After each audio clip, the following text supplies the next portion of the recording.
Today we want to talk about being a private hire driver in Singapore. So I've been generally doing this for about 3 months. So I've been through the normal peak cycles and also the low period, and also right now because of the COVID-19 situation. So I guess the first question everyone has in mind of deciding whether you want to be a private hire driver is, how much can I earn? This is the main factor of deciding whether you should be a private hire, or maybe you can better make use of your time by getting other jobs that helps you to earn more income with the given time spent. So I think first thing first, we want to cover about costs. So what are the costs, or what are the fees, or what are the upfront money that you need to put on being a private hire? Of course, you need to know how much you need to invest in before you can make decision on whether you want to do it. So you have your pretty standard, your registration costs, your course fee, which sums up about $200, $40 for the registration cost, $155 from the course fee. The course fee which you can be reimbursed from SkillsFuture, which is a government subsidized program. So those are the things that you can reimburse back. But let's consider it as an upfront cost. Other costs that you have to pay upfront is your car rental. So car rental can be as cheap as anything about $40 a day to an 8-seater car that costs you about $100 to $150 a day. So it depends on what type of vehicle that you are picking. It also depends on whether you are taking a newer model, older model, hybrid, etc. So the range can be as low as $40 all the way up to $150 per day. So you also have your season parking. Depends on what type of season parking you are purchasing. You are the property owner, etc. So anywhere from 80 to 100 plus per month. And then you also have your parking fee. Okay, so while you are on the drive, sometimes you wait for passenger. If you are doing delivery, you need to enter certain shopping malls,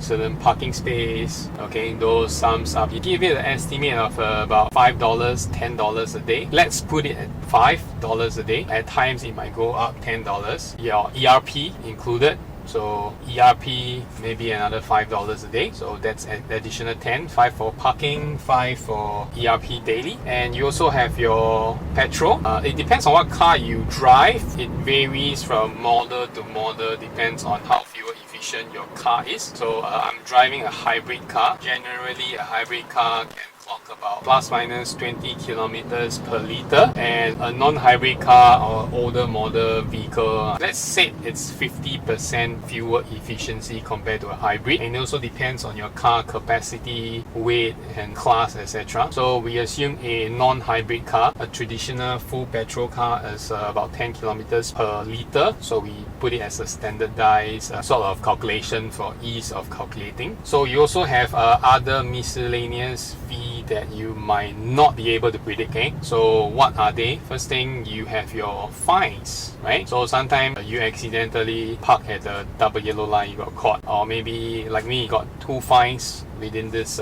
period. First thing, I forget to insert cash card in my IU and I cross a ERP. So that's one. I also accidentally beat the red light, which cost me another $400. So you need to factor in the fine, which is unknown, depends on how serious and when and how you offense the traffic rules. Last but not least, the damage. So while you're on the road, very often there will be prone to minor accident. So something like you accidentally strike a curb, okay, and you dent your bumper.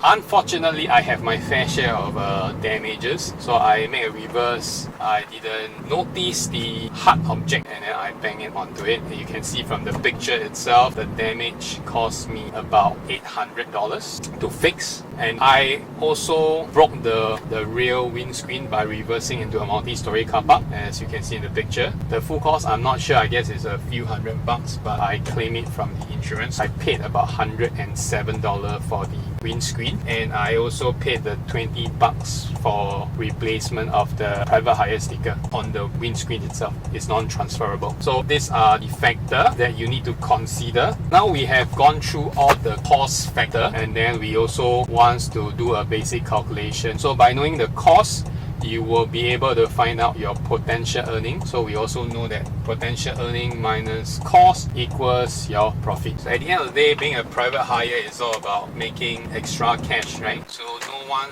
wants to drive and go make money unless your hobby is just to drive around and fetching people around, and you don't mind paying the car or paying everything, just give you the opportunity to drive around. But to me, that doesn't make sense. So we want to talk about earning. So earning, basically you break down into 3 periods. One is the peak, one is the off-peak, and one is the super off-peak. So peak period is like a normal day, business as usual. Everyone is traveling, everyone is going out. Based on my personal record on the app itself, my personal best is $51. That's revenue lah. So that's before all the deduction of the commission by private hire company, and also your cost that I mentioned earlier on. That's only once throughout this 3-month period, or throughout my 30k kilometer of driving experience here. On average, I think you can clock anywhere about $26-28. So let's put it at 27. So that's the average earning that you get. Of course, there are some tips and tricks or some experience that we will share in the later video on how to maximize your driving time or a better use of your time to get higher earnings. So that's one. Normal period, you can get about $27 an hour for every hour you spend on the road. On the off-peak hours, based on my experience, I can get anywhere from $8-9 all the way up to 25, somewhere there. So I would say you can average them out probably about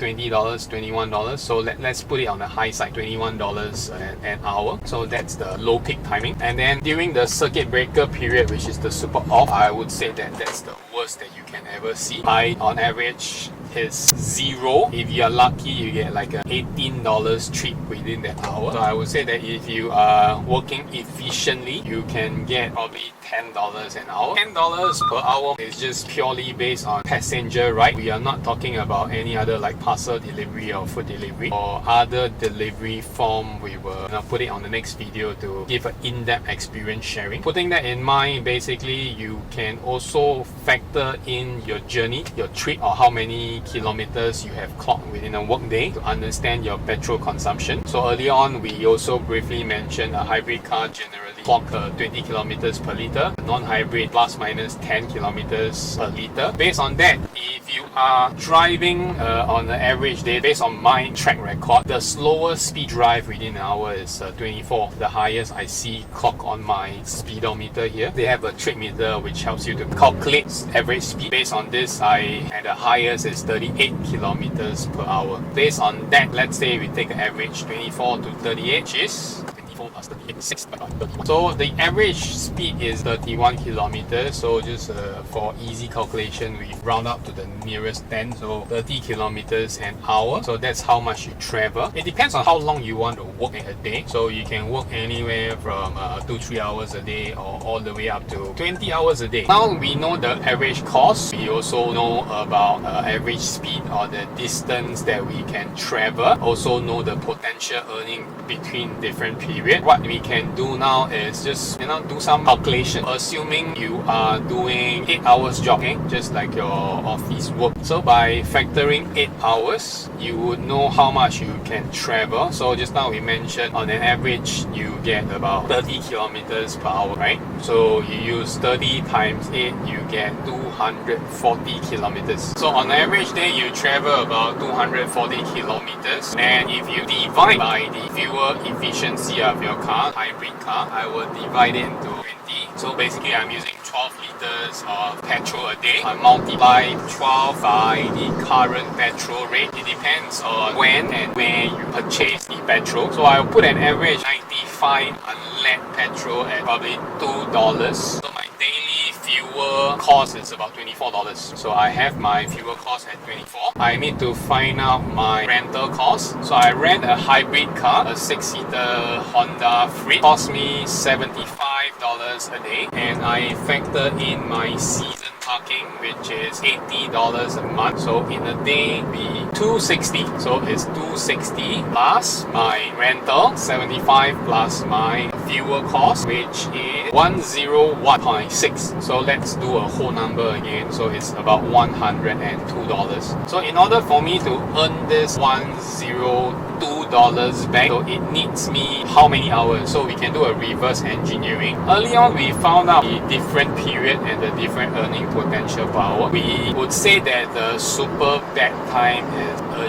unique situation, a black swan event, and so we will put that aside. I think the best way to calculate it is calculate the optimal. Just now we mentioned that the best period is 27, so that is all before your 20% revenue sharing portion with your private hire company. So every $27 you earn, they will remove 20%. So it sums up to be $21.60. We just round up to 22 and assume as a gross profit before deducting all the costs that you have. If you put 8 hours of work, 8 times 22, so you clock in $176. So early on, just now based on my situation, I basically needs to fork out a $102 a day minus 102. My net profit for the day is 74.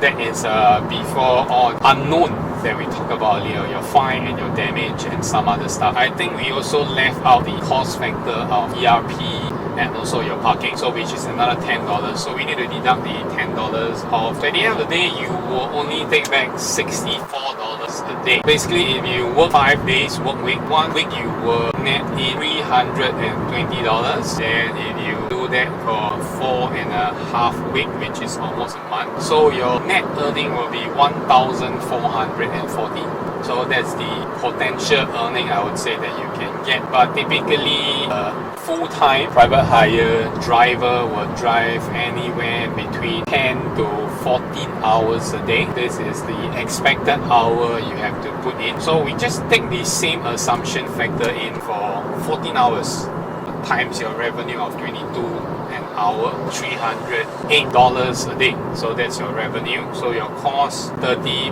kilometers per hour that you can travel on an average time, 14 hours, you basically clock 420 kilometers a day. Then divide by the fuel economy of your car. You basically use 21 liters of fuel times the $2 we mentioned just now. So you are spending $42. $42 plus my rental, ERP, your toll charge plus your parking. Daily operation cost is $127, and then plus season parking $129.60. So we round up again is $130. $130 is how much you need to spend a day to maintain the operation. The potential gross profit that we can earn is $308. So use $308, deduct cost of $130, net about $178 every day.